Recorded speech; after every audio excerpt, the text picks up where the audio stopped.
और ये अभी तो इनके पास इतने असासे मौजूद हैं, अभी तो वो की रेल पेल चल रही है। और अभी मेरे ख्याल से अगर इन सब के असासे और इनकी सारी चीजें सिर्फ कौमी खजाने में जमा करवा दी जाए ये सारी चीजें, तो पाकिस्तान का आधा कर्जा तो आराम से उतर सकता है। नहीं, हाल तो लेकिन बड़ा जो खूबसूरत सारे है। मकरूज करने वाले हैं वही हाकिम बने बैठे हैं, तो हम करेंगे क्या? वो हमें IMF के दरवाजे पे ले जाए, कल चाइना के दरवाजे पे ले जाए, कल रशिया के दरवाजे पे ले जाए, हम तो एक वो क्या कहते हैं वो नकेल वाले ऊंट की तरह जहां जहां वो जाएंगे हम पीछे फिरेंगे। तो हमें कोई अपनी आवाज उठानी है, अपनी कौम बनना है, हमें इनके सामने खड़े होना है कि हमें आपकी ये सारी चीजें मंजूर नहीं है। अच्छा लामा साहब, जो दो पाकिस्तान की बड़ी पॉलिटिकल फोर्सेज हैं, एक हुकूमत है, कोई 12-13 जमातें वहाँ पे हैं, तहरीक इंसाफ, खान साहब, दोनों तरफ से एक ही बात है कि IMF ही सोल्यूशन है। इस पे मुझे दोनों में कभी इख्तलाफ नज़र नहीं आया। आपकी क्या पोजीशन है इस पर? कोई आपने मुतबादल की बात की है, आपने इस पर कोई काम किया है कि पाकिस्तान का ये मॉडल होना चाहिए? हमने तो एक ही साफ और बड़ी बात की है कि पाकिस्तान जो इस वक्त सबसे ज्यादा फंस जाता है वो है हमारी किस्तें जो हमने वापस करनी है सूद की शराइत पर, जो IMF के साथ है। तो हम वो सूद को नहीं मानते। हमारा मुल्क है, इस्लामी रिपब्लिक पाकिस्तान है, ये यहाँ पर नाम क्या है, इस्लामी जमहूरियत पाकिस्तान में कभी भी वो नहीं चल सकता सूद। तो हम इसके खिलाफ है, हम सूद देने के लिए तैयार नहीं है। कर्ज देंगे जब पाकिस्तान खुशहाल होगा और जब पाकिस्तान होगा, ये हमारी मुसलसल यही बात है। और बाकी मुआशी प्लान जो है ना, लोग पूछते हैं मुआशी प्लान क्या है। पाकिस्तान को 75 सालों से इन्हीं पढ़े लिखों ने मुआशी प्लान दे देकर आज इस नहज पर पहुंचाया है। यहाँ पर फैसला करना होगा कि कौम को इस तरफ खड़े होना है या इस तरफ खड़े होना है। अगर हमने इसी मुआशी प्लान के तहत चलना है तो आने वाले वक्त में आपके और मेरे बच्चे इस बात के लिए तैयार हों कि उनका हाल वो क्या कहते हैं नाइजीरिया और वो जो क्यूबा के बच्चे हैं और उन जैसा होगा। अगर हमने ना फैसला किया तो फिर हमें यहाँ खड़े होना पड़ेगा कि हमें एक स्टैंड लेना पड़ेगा और लोगों के सामने मुझे वो देंगे लेकिन सूद नहीं देते। मुझे आपके वालिद साहब से मिलने का भी शरफ हासिल है। उनका बड़ा मशहूर ज़माना लफ्ज़ था कि अगर कोई हमसे सूद मांगे तो हम कहेंगे फिर गोरी आया जे। तो आपकी क्या पोजीशन है इस पे कि वाकई गोरी का जवाब देंगे? अगर कोई सूद मांगे और फिर वो इस पर बोलते रहे कि हमने सूद लेना है तो फिर तो गौरी वाला ही जवाब है भाई।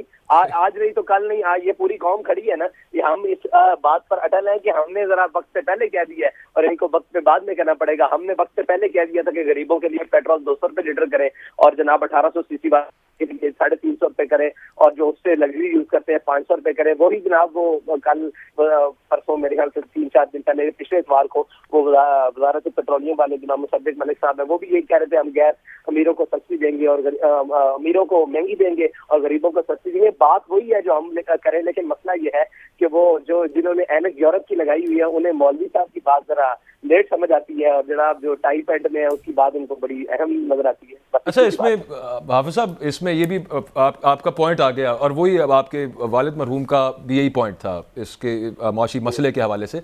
मैं सिर्फ आपसे ये जानना चाहता हूं कि एक डील पाकिस्तान ने, रियासत पाकिस्तान ने जब किया और उन्होंने इससे पहले जब ये कह दिया कि यार इतने पैसे हम आपसे लेंगे और इतना इंटरेस्ट इसके ऊपर आपको देंगे, तो वो एक वादा तो है ना।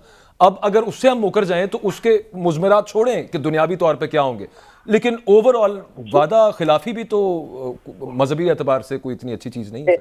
हराम का कोई वादा नहीं होता। अल्लाह और उसके रसूल के अहकामात के खिलाफ कोई हुक्म क्या जारी भी हो जाए, शाही फरमान भी जारी हो जाए, तो वो वादा वो फरमान नहीं रहता, वो वादा नहीं रहता, वो चीज नहीं रहती। जो अल्लाह और उसके रसूल के हुक्म से टकराती है वो कैसे रहेगी? वादा तो वादे की इआदत तो वाउफू बिल्अहदी इन्नल्लाह कान मसूला, ये कुरान बता रहा है ना। और कुरान की नस्ल कतई से साबित है कि वो चीज हराम है, बल्कि उसकी बड़ी सख्त वईद है अल्लाह और उसके रसूल के खिलाफ जंग की। तो वो वादा कैसे रहा?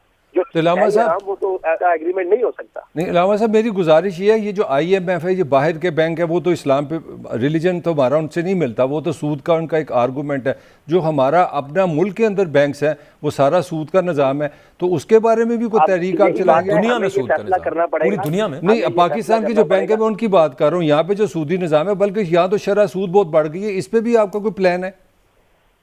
जी बिल्कुल प्लान है। देखें, सूद को खत्म करने के लिए पाकिस्तानी अदालतों ने फैसला दे चुके हैं, लेकिन वो जज साहब के साथ क्या किया है वो भी एक बहुत बड़ी कहानी है। और फिर हमारे जनाब ये सागदार साहब आए और उन्होंने एक नई सुनाई कि पाकिस्तान में हम सूद नहीं चलने देंगे, लेकिन अमली इक़दाम के लिए किसी को भी नहीं साथ में बिठाया गया। और जो लोग सूद के खिलाफ काम कर रहे हैं, बहुत सारी जमातें हैं, हम भी इसके लिए मुकम्मल एक पेपर तैयार करके बैठे हुए हैं, लेकिन किसी ने राब्ता किया वो सिर्फ एक नंबर स्कोरिंग के लिए और एक वो जनाब बयानबाजी के लिए कौम का ध्यान बताया गया इसलिए किया गया, वरना अगर ये चाह रहे हैं तो हमारे पास जनाब काशिफ शहजाद साहब जैसे वकील जिन्होंने ये पूरा केस लड़ा है वो मौजूद है कि पाकिस्तान से सूद क्या है, पाकिस्तानी बैंकारी से सूद कैसे खत्म किया जा सकता है। अच्छा, उसमें लेकिन अलामा साहब एक आर्ग्यूमेंट उसके अंदर ये आता है, बात कहीं निकल जाएगी, लेकिन मुझे ये सवाल पूछना है कि जब इस्लामी निज़ाम की बात करते हैं जिसकी इसहाक डार साहब ने कहा कि हम सूदी निज़ाम खत्म करेंगे, तो कहा जाता है कि वो कान इधर से छोड़ के आप दूसरी तरफ से पकड़ लें। बात एक ही है, सूद को आप मुजारबा का नाम दे दें और मुशारका कर दें, वो नाम आपने चेंज कर दिया और उसका पैटर्न चेंज कर दिया, लेकिन पैसे उतने ही देने पड़ते हैं उसके बाद उसके ऊपर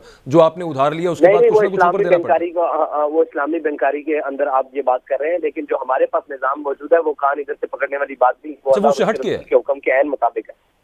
अच्छा, मेरा लास्ट सवाल